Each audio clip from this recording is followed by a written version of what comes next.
ঘৰৰ মানুহক ফোন কৰি মাতিছোঁ ঘৰৰ মানুহ কি কল যে পুলিচ থানা পুলিচ কৰি দি না মিডিয়া দি দে আমি একো নাজানো নেযাওঁ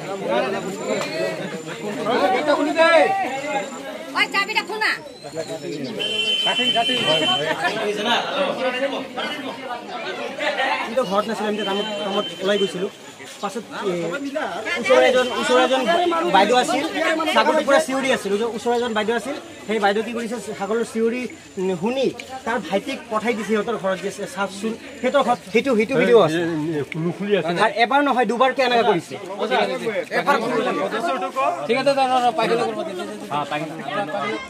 আজিৰ পৰা 4-5 মাহমান আগত তাই এটা কাণ্ড ঘটাইছিল গৰুৰ লগত তাই কিন্তু সনাতনী ঘৰত মন্দিৰ আছে সদায় সময় তিলক পিন্ধি থাকে আৰু আজি কি কৰিছে আজি দুপৰীয়া আমি ঘৰত কোনেও নাছিলোঁ আজি আমাৰ এটা ছাগলী পোৱালি লৈ তাই তেখেতৰ বাথৰুমত লৈ এনেকুৱা কুকীৰ্তি কৰিছে সেইটো ভিডিঅ' ফুটেজ আছে কাৰণ কি ওচৰৰ এজন ল'ৰা ছাগলৰ যেতিয়া চিৎকাৰ কৰি আছিল তেতিয়া এই চিৎকাৰ কৰাৰ সময়ত তাৰ পিছফালে গৈ ভিডিঅ' ফুটেজ এটা বনাইছে সৰুকৈ তাৰ নাম হ'ল জলেশ্বৰ বৰ্মন নহয় না জলেশ্বৰ বৰ্মন হয় তো আজি আমি আপোনালোকৰ মাধ্যমে এইটো জানিব বিচাৰিছোঁ তাই মানে যেতিয়া এই কুকাণ্ডটো কৰিছে তাৰ পাছত তাই ঘৰত সোমাব বিচাৰিছিল বহুতবাৰ আমি ঘৰত সোমাব দিয়া নাই কাৰণ এই কাৰণে দিয়া নাই তাই আজি ঘৰত সোমাই কিবা এটা ছুইচাইড কৰি পেলালে মানে মানুহৰতো ভয় থাকে না হয় না নহয় মানুহৰতো ভয় থাকে কিবা এটা ছুইচাইড কৰি পেলালে আমাৰ গোটেই মানে পাৰাটোৰ এটা বদনাম হ'ব হয় না সেইকাৰণে আমি তেখেতক মানে পুলিচৰ ওচৰত মানে গচাই দিছোঁ আৰু আপোনালোকৰ মাধ্যমে জনাব বিচাৰিছোঁ তাই যদি এতিয়া কিবা কৰে কিবা ছুইচাইড যদি কিবা কৰে আমি কিন্তু এটা মানে জিম্বাদাৰী নল'ব এজাহাৰটো আমি মানে কি আৰু এজাহাৰ দিম এইটো মানে পুলিচক জনোৱা এটা কাম আছিল আমাৰ জনাইছোঁ আৰু আপোনালোকৰ মাধ্যমে এইটো জনালোঁ পাব্লিক জানক আজিকালি এই ৰাস্তা দি মানে আমাৰ পাড়াৰ বহুত বাচ্চা চলি ঘূৰি ফুৰি থাকে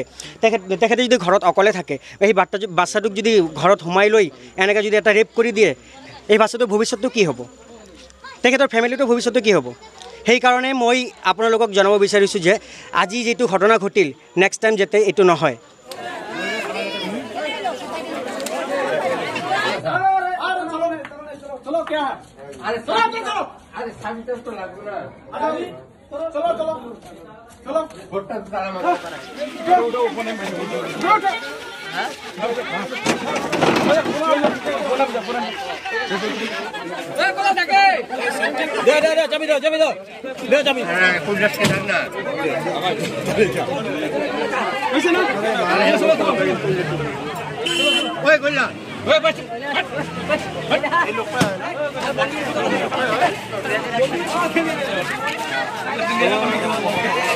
Bye bye bro.